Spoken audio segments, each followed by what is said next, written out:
I didn't wait for her to explain, didn't demand answers, didn't cause a scene. I just disappeared. Because when you walk in and catch the person you love in someone else's arms, there's no fixing that. No words, no apology, no excuse. Only silence. And the sound of your own heart breaking in your chest. I thought that was the end of it. I thought she moved on. That I was nothing more than a name she wouldn't say out loud anymore. Until she showed up, crying, shaking, begging for a second chance. And I hated how much of me still wanted to give it to her. It happened on a Wednesday. Of all the days, a normal, stupid, ordinary Wednesday. I left work early, picked up her favorite takeout, was planning to surprise her. Because lately, we'd been off.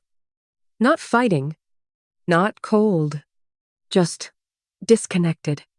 You could feel it in the pauses. The way she smiled, with her mouth but not her eyes. The way she pulled away just a second too early when we hugged. Still, I believed we'd fix it. That it was a phase. Stress. Life. What I walked into wasn't just a betrayal. It was a revelation. Her on the couch. Him beside her. Too close. Too familiar. Too wrong. She stood up instantly. Started talking. Saying it wasn't what it looked like. But it was. God, it was exactly what it looked like. He didn't even pretend to feel bad. Didn't say a word. I didn't hit him. Didn't yell at her. I looked at both of them. Then turned around. And walked out. That was the last time I saw her. For almost a year. I left the city. Started over. New job. New apartment. New number. I became a ghost. Not because I wanted revenge, but because I couldn't look in the mirror and see someone who stayed. Someone who forgave that. And in time, I convinced myself she never came looking. Because if she had, I would have felt it. Right? I did my best to forget her. Buried everything deep. Until she just became a scar I didn't talk about. But I never stopped asking the question, was I not enough? Was he better? Did I ever really matter to her at all? It haunted me. In the quiet moments. In the spaces where she used to be. Then one night she came back. I was leaving a late-night grocery store. Rain pouring. Hood up. Head down. I heard my name soft. Shaky. Turned around. And there she was. Hair soaked.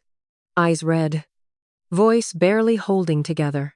Please, don't walk away this time. I froze. Everything in me screamed to turn around, to leave. But I didn't. She followed me back to the car. We sat in silence for a long time. The kind of silence that says more than words ever could. Then she spoke. I messed up. I know that. I've lived with it every day since you left.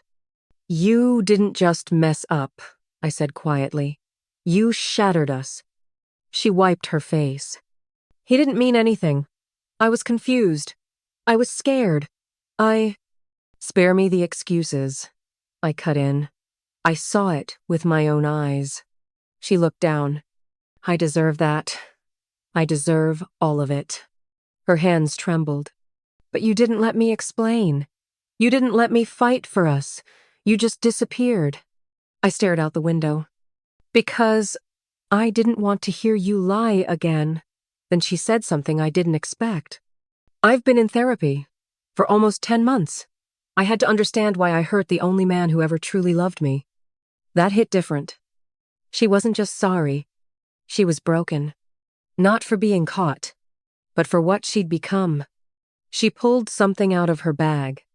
A letter. I wrote this after you left. I never had the courage to send it. I took it. Read it. Every word cut deeper than the one before. She didn't try to blame me. Didn't romanticize the past. She just told the truth. She looked me dead in the eyes that night. And lied. It wasn't just the words, she said. It was the way she said them. Like she believed I wouldn't notice the shift in her voice, The pause before she spoke, the way she looked past me instead of into me. I didn't raise my voice. I didn't ask her why. I didn't beg for the truth. I just walked away. Not because I wanted to, but because I knew if I stayed, I'd lose myself trying to hold on to someone who had already let go. I thought it was over. And for a while, it was. Until she came back, tears in her eyes, a confession in her hands, and the truth I'd waited far too long to hear. It had started with distance, late replies, vague answers, plans that got canceled more often than kept. The woman who once told me everything had become someone I barely recognized.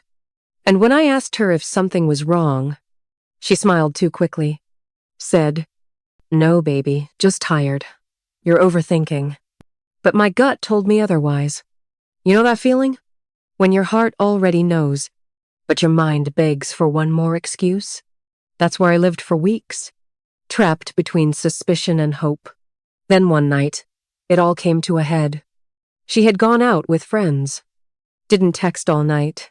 Came home late, lipstick smudged, jacket smelling like a man's cologne. I asked her, "Were you really with your girls?" She blinked. Just once. Then smiled. "Of course. You don't trust me now?" That was it. That single moment. That single sentence. She didn't even flinch. Didn't stumble over the lie. Didn't hesitate. She lied to my face. And something inside me broke quietly. I didn't yell. Didn't throw anything. I just stood up, grabbed my jacket, and left. Left her. Left the house. Left everything we had built. Because love without truth isn't love. It's survival. And I was done surviving. I moved out that week. No dramatic texts. No blocking. Just silence. I thought she'd reach out. Try to explain. Beg. Maybe. But nothing came. Just emptiness. So I assumed that was it. And in a way, it made it easier to let go.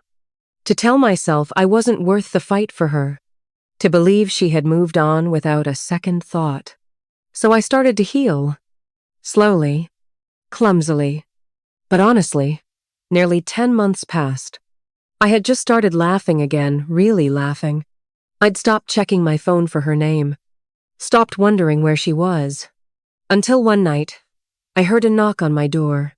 It was late. Too late for it to be a delivery or a friend. I opened the door, and there she was. She looked different.